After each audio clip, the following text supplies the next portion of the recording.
Pemirsa, Rusia kembali melancarkan serangan udara ke arah Ukraina pada Kamis kemarin. Akibat serangan tersebut sedikitnya 15 orang dan melukai 145 warga lainnya. Pemerintah Ukraina melaporkan serangan Rusia secara besar-besaran pada Kamis kemarin waktu setempat menewaskan sedikitnya 15 orang dan melukai 145 lainnya di Kiev. Di antara korban tewas tersebut terdapat 1 anak, sementara 14 anak lainnya tercatat mengalami luka-luka. Administrasi militer kota Kiev mengatakan lebih dari 100 infrastruktur sipil mengalami kerusakan pasca serangan Rusia kali ini, termasuk bangunan tempat tinggal, sekolah, taman kanak-kanak, fasilitas medis, dan universitas. Komando Angkatan Udara Ukraina melaporkan sistem pertahanan udara berhasil menembak jatuh 288 dari total 309 drone yang diluncurkan Rusia sepanjang malam, serta 3 dari 8 rudal jelajah Iskander-K, namun 5 rudal dan 21 drone berhasil mencapai target di berbagai wilayah. Atas serangan Rusia tersebut, Presiden Ukraina Volodymyr Zelensky meminta Rusia untuk benar-benar mewujudkan perdamaian melalui meja perundingan. Zelensky pun meminta dukungan Amerika Serikat dan Eropa untuk terwujudnya perdamaian Rusia dan Ukraina. Berbagai sumber, IDX Channel. Presiden Amerika Serikat Donald Trump menegaskan akan tetap mengenakan sanksi terhadap Rusia jika tidak segera mengakhiri perang di Ukraina. Trump menegaskan tetap akan menjatuhkan sanksi ekonomi terhadap Rusia meski ia sendiri mengaku tak yakin apakah sanksi tersebut akan mampu mengubah sikap Presiden Rusia Vladimir Putin soal perang Rusia-Ukraina. Sebelumnya pada hari Selasa lalu, Trump mengatakan memberi tenggat waktu hingga 10 hari saja kepada Rusia untuk segera mengakhiri perang di Ukraina. Tenggat waktu tersebut dari yang sebelumnya diberikan oleh Trump yakni selama 50 hari. Dalam pernyataannya, Trump mengatakan akan memberi sanksi berupa tarif masuk barang hingga 100% terhadap produk Rusia dan akan memberikan sanksi sekunder yang menargetkan mitra dagang Rusia. I'd say 10 to 12 days. I'll announce it probably tonight or tomorrow. But there's no reason to wait.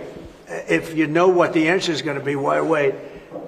And it would be sanctions and maybe tariffs, secondary tariffs. You know what a secondary tariff is.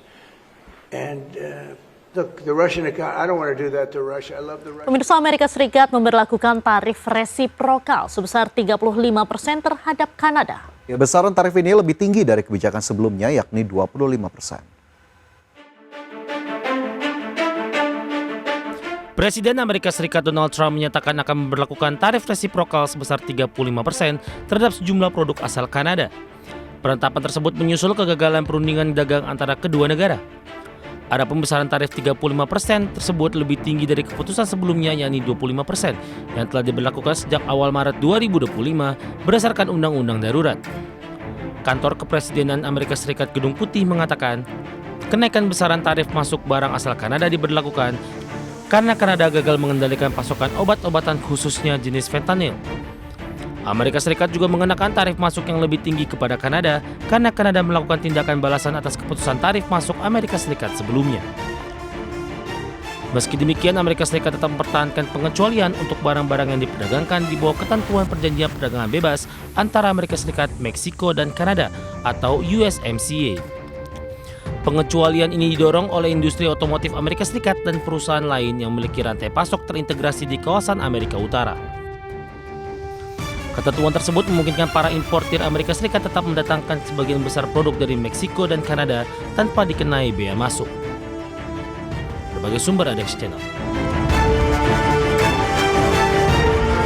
Pemirsa, Menteri Luar Negeri Mesir Badr Abdelati melakukan pembicaraan melalui telepon dengan utusan khusus Amerika Serikat Steve Witkoff untuk membahas gencatan senjata di Gaza, memperlancar masuknya bantuan kemanusiaan, serta melanjutkan negosiasi terkait program nuklir Iran.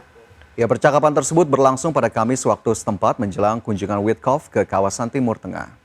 Berdasarkan pernyataan resmi dari Kementerian Luar Negeri Mesir, pembicaraan keduanya berfokus pada upaya yang bertujuan untuk mencapai gencatan senjata di Gaza, menjamin akses tanpa syarat untuk bantuan kemanusiaan, termasuk mengamankan pembebasan sejumlah sandera dan tahanan. Tidak hanya itu, kedua pihak juga bertukar pandangan mengenai upaya bersama dari 3 pihak penjamin yakni Mesir, Amerika Serikat, dan Qatar untuk meningkatkan tekanan guna memfasilitasi tercapainya kesepakatan secepat mungkin. Sebagai informasi, Israel telah menewaskan lebih dari 60.100 warga Palestina yang sebagian besar merupakan perempuan dan anak-anak di jalur Gaza sejak Oktober 2023.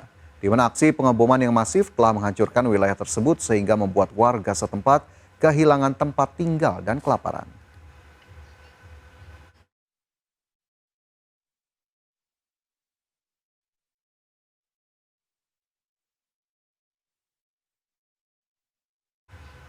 Pemirsa, utusan khusus Amerika Serikat untuk Timur Tengah Steve Witkoff bertemu dengan Perdana Menteri Israel Benjamin Netanyahu pada Kamis kemarin. Witkoff berkunjung ke Israel untuk mendorong terwujudnya gencatan senjata dan perbaikan situasi kemanusiaan di Gaza. Pejabat pemerintahan Israel menyebut pertemuan Witkoff dan Netanyahu berfokus pada kesepahaman dalam pengakhiran perang di Gaza. Adapun Israel kini berharap seluruh sandera di Gaza bisa dibebaskan setelah sebelumnya menargetkan pembebasan sandera secara bertahap. Israel juga tetap ingin melucuti seluruh persenjataan yang dimiliki oleh Hamas. Selain itu, Israel pun berharap terjadinya demilitarisasi di Gaza.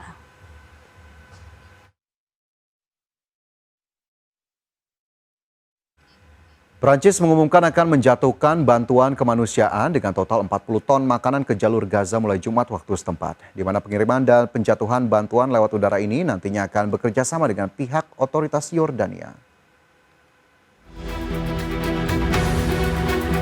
Prancis mengumumkan akan memberikan sejumlah bantuan kemanusiaan dengan total 40 ton makanan ke jalur Gaza mulai Jumat waktu setempat, di mana pengiriman dan pemberian bantuan lewat udara tersebut nantinya akan bekerja sama dengan pihak otoritas Yordania. Menteri Luar Negeri Prancis Jean-Noël Barrot menyampaikan bahwa rute udara ini diyakini akan sangat bermanfaat setelah sebelumnya sekitar 52 ton metrik bantuan kemanusiaan Prancis sempat tertahan hanya beberapa kilometer dari jalur Gaza. Oleh karena itu, pihaknya meminta otoritas Israel untuk membuka kembali akses ke darat ke Gaza guna meringankan penderitaan mengerikan yang dialami penduduk sipil setempat. Tidak hanya itu, pemerintah Prancis juga menegaskan kembali bahwa mereka telah sepakat atau bahkan melampaui target yang telah ditetapkan dengan menciptakan momentum melalui pengumuman Inggris yang mempertimbangkan untuk mengakui negara Palestina yang sekaligus menghidupkan kembali cakrawala politik antara kedua negara yang sempat berada di ambang kehancuran. Adapun kantor pemerintah Gaza melaporkan bahwa tujuan Israel menyambut hasil distribusi dan menghilangkan bantuan bagi warga sipil merupakan bagian dari kekacauan dan kelaparan, di mana pihak Gaza saat ini masih membutuhkan setidaknya 600 truk bantuan dan bahan bakar setiap hari untuk memenuhi kebutuhan masyarakat sipil. Sebagai sumber untuk ID Action.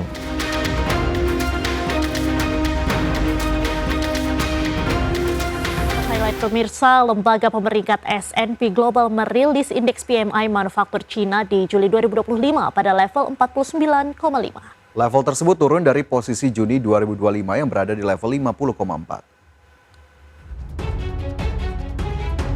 Aktivitas manufaktur Cina kembali melemah sepanjang Juli 2025. Pelemahan ini sering penurunan pesanan ekspor serta perlambatan pertumbuhan bisnis baru yang mendorong pabrik-pabrik mengurangi produksi. Lembaga pemeringkat S&P Global pada hari Jumat ini melansir indeks PMI manufaktur Cina di Juli 2025 berada di level 49,5. Angka tersebut turun dari posisi Juni 2025 yang berada di level 50,4 dan menunjukkan terjadinya kontraksi dalam aktivitas manufaktur.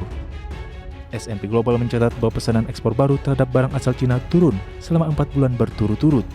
Sementara output pabrik pun kembali melemah setelah sempat naik pada Juni lalu. Dalam hal ini, para produsen memilih menggunakan stok barang yang sudah ada untuk memenuhi permintaan di pasar. Hal ini menyebabkan terjadinya penurunan inventaris pasca produksi selama 2 bulan berturut-turut. Meskipun begitu, sentimen bisnis di Cina membaik di awal semester 2 2025. Yang didorong oleh harapan terhadap kondisi ekonomi yang lebih baik, serta kampanye promosi penjualan, meski masih berada di bawah rata-rata jangka panjang. Berbagai sumber untuk ID Action.